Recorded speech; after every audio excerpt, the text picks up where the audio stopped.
Today we're going to talk a little bit about the wording that's on the school bond election ballot, specifically that this is a property tax increase.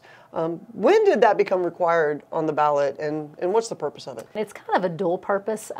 One of the purposes was transparency, just to let people know that even if the tax rate is not going to increase, like we've talked about, it may extend that debt, which means overall, the length of the debt, you will be paying more taxes, not a different tax rate, but more taxes.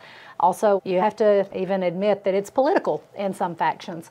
The political part of it is, it's no big secret that there's always that group that is pushing for the voucher system, to where that the taxpayer could take their money, their taxes, to a private school, a charter school, wherever they choose to take the money, and it would then reduce it from the public school setting. Since you mentioned privates and charters, talk to us a little bit about some of the different rules. We have pretty strict rules from TEA. Yes. That were required, unfunded mandates, other expectations as a public school system. What are some of the differences between private or charter and Red Oak ISD? Yes, there are many differences, but some of the most glaring, I think, would be accountability-wise. They are not on the same accountability system that we are with the STAR testing, the much-loved STAR testing that everyone, dreads and puts forward. So they do not have that same accountability on that. They don't have to offer the things such as transportation. We have transportation for any and all of our students that need that transportation, and also the subsidized food, student nutrition. Those are some of the main differences. Who's allowed to attend which schools? Yes. That seems to be something that people don't understand. School voucher people talk about saying, well, if we didn't have the taxes being collected to send to the state, and I give you your tax bill, you could take your child wherever you want to go. Right. Is that accurate for a private school? Private schools get to choose. If your student enrolls, then they will screen them and they can determine, are they going to service your student or not. Public schools, we take all students. They are our kids, we want our kids, and we take all. So that's a big difference as well, because we do not pick and choose. As long as they are residents of Red Oak ISD or fall under one of the categories, we take all students. You mentioned some of the services that are different. What about specialized learning? We have a lot of mandated things, which we're thankful for, but a lot of different programs that we are mandated to offer. And some of those they're unfunded mandates that we're required to do as well.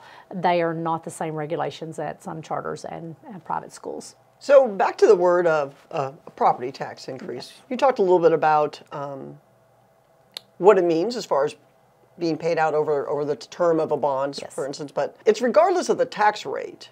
So could the tax rate go down even? Yes, tax rate can go down. We talked earlier about the M&O and also about the INS. The M&O is a tax rate that is set by our state. A lot of people don't realize they're like, you have a lot of growth, you have a lot of new houses, a lot of new businesses, so you have all this extra money, so what are you doing with the money? So that is a rate that people really need to pay attention to, because it's a balance. And so if we are getting more money on the growth side, as far as houses and businesses and things like that, then the state compresses our M&O rate and they lower it. So it almost offsets. So that M&O rate is compressed, and we have seen a compression in that over the last 4 years. Also on the INS side, that's our debt service. We actually did decrease that as well. We did not go to the no new revenue, but we did decrease that as well this past year. The increase, as you mentioned, on the property tax comes from really the term of the bond. The home mortgage, it is something that as a personal taxpayer, I pay for my home, I pay for my mortgage. What is the expectation, what is the accountability for a community to build schools for their children? Yes. It is vital for a community to be able to buy in and to fund the tax rate and to be able to actually pass those bonds in order to create the opportunity to build those schools. The money that comes in, we keep that tax rate at a minimum so that we are only having to do what we have to do to operate. And so it's very important for our voters and our community to really buy into public education, because a community is as good as your school district, and people do look at that continually. I think everyone does that when they're moving. What's the school rating, and what are they going to be able to provide to my students?